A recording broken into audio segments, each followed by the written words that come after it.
Madam వినిపిస్తుందా madam? ఇప్పుడు వినిపిస్తా ఉందండి. మేడం, ఈ బిల్స్ కు సంబంధించి పెండింగ్ బిల్స్ క్లియరెన్స్ విషయంలో కాంగ్రెస్ హైకమాండ్ కూడా వాటాలు ముడుతున్నాయని ప్రచారం జరుగుతోంది, అందువల్లే డబ్బులు తీసుకోవాల్సి వస్తుందని ప్రచారం జరుగుతోంది. What nonsense! నాన్సెన్స్ కాదా? వాస్తవం కాదా? నేను చాలా కాన్ఫిడెంట్ గా చెప్తున్నానండి, సవాలే లేదు.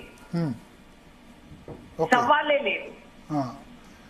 కాంగ్రెస్ హైకమాండ్ వాటా అడగడం సవాలే లేదు. అంటే పార్టీ మెయింటెనెన్స్ కోసం ఇప్పుడు మూడే రాష్ట్రాల అధికారం, కర్ణాటక, తెలంగాణ, హిమాచల్ ప్రదేశ్. సరే, హిమాచల్ ప్రదేశ్ కు అక్కడ పెద్ద రెవెన్యూ ఉండదు.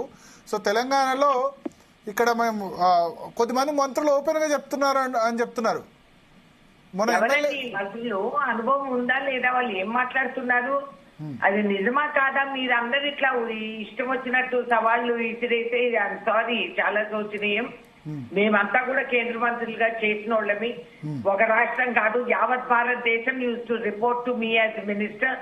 Never did I have to contribute ఇట్లా తీసి. అఫ్ కోర్స్ ఖర్చులు ఇవి ఉంటాయి, మా కర్తవ్యం కూడా. మేము all members we all contribute.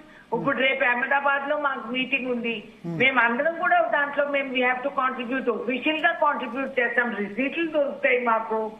మేము ఇంత ఈ ఫీజు ఆ ఫీజు అని కట్టుకుంటాము. మేము విల్లింగ్ గా కమ్యూనిస్ట్ పార్టీలు అట్లా నడపటం లేదా? వీళ్ళు టీఆర్ఎస్ వాళ్ళు వీళ్ళు ఎట్లా బతికారు? వాళ్ళు సత్యనారాయణ వ్రతం ఏమన్నా చేసి ప్రసాదం పంచి వాళ్ళు బతికారా? అవన్నీ చెప్పొద్దండి నాకు కథలు. హైకమాండ్ అంటే నేను ఊరుకోను, సవాలే లేదు. Because it does not exist. ఈ ఫిక్షన్, ఇదంతా ఫిక్షన్. పెండింగ్ బిల్స్ లో డబ్బులు అంటే హైకమాండ్ కి ఇవ్వాల్సి వస్తుంది కాబట్టి ఇస్తున్నాం. ఖర్చుల గురించి కాంగ్రెస్ పాలిత రాష్ట్రాలు ఉన్నాయి మూడే, కాబట్టి తెలంగాణ నుంచి మేజర్ వాటా అక్కడికి వెళ్తుంది. కాంగ్రెస్ పార్టీ చాలా ఎలక్షన్స్ ఫేస్ చేసింది, హర్యానా, మహారాష్ట్ర, రేపు సిడబ్ల్యూసి సమావేశాలు గుజరాత్ అయినా, అవన్నీ కూడా ఖర్చు పెట్టాలంటే ఎట్లా?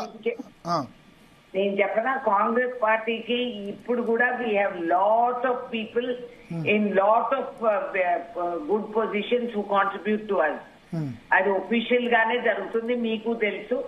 కాబట్టి మేము ఎవరికన్నా మేము మా ప్రిన్సిపల్స్, మా సిద్ధాంతాలు మర్చిపోయి కేవలం హైకమాండ్ పేరు అడ్డం పెట్టుకొని వసూళ్లు చేసి ఇంకెవరన్నా బతుకుతున్నారేమో కానీ సవాలే లేదు high command demanding money or anything. ఇంకా సోనియా గాంధీ గారు is very sensitive and Kharge గారు విల్ నాట్ టాలరేట్. అసలు అట్లాంటివి ఏమన్నా ఉంటే ఓపెన్ గా చెప్తాము. కానీ ఓపెన్ గానే ప్రచారం జరుగుతుంది మేడం, అంటే మీ దృష్టికి వచ్చిందో లేదో? గ్లాడ్ మీరు నా దృష్టికి తీసుకొచ్చారు. ఇది ఐఎమ్ సర్ప్రైజ్ అండ్ షాక్. అది సవాలే లేదు, దేర్ ఇస్ నో క్వశ్చన్. మాకు మంచి పేరు ఉండాలి, మేము మా కాంగ్రెస్ పార్టీ సిద్ధాంతాలు పాటించి ప్రజలకు సేవగా ఉండాలి. మేము జనరేట్ చేసుకోవచ్చు, జనరల్ గా కూడా we can do it. Business investments ఉంటాయి, అది దోసుకోమని ఏదో చేసుకోమని మేము high command will never give that order. నేను రాసిస్తాను మీకు. ఓకే, హైకమాండ్ నుంచి ఏం లేదు అంటే ఇక్కడ జరుగుతున్నంత కూడా లోకల్ లెవెల్ ప్రచారమే అంతే తప్ప ఆ డబ్బు అయితే హైకమాండ్ కి వెళ్ళట్లేదు. ఏమండి, అక్కడి నుంచి ఇక్కడ తీసుకురావాల్సిన అవసరం మాకు లేదు.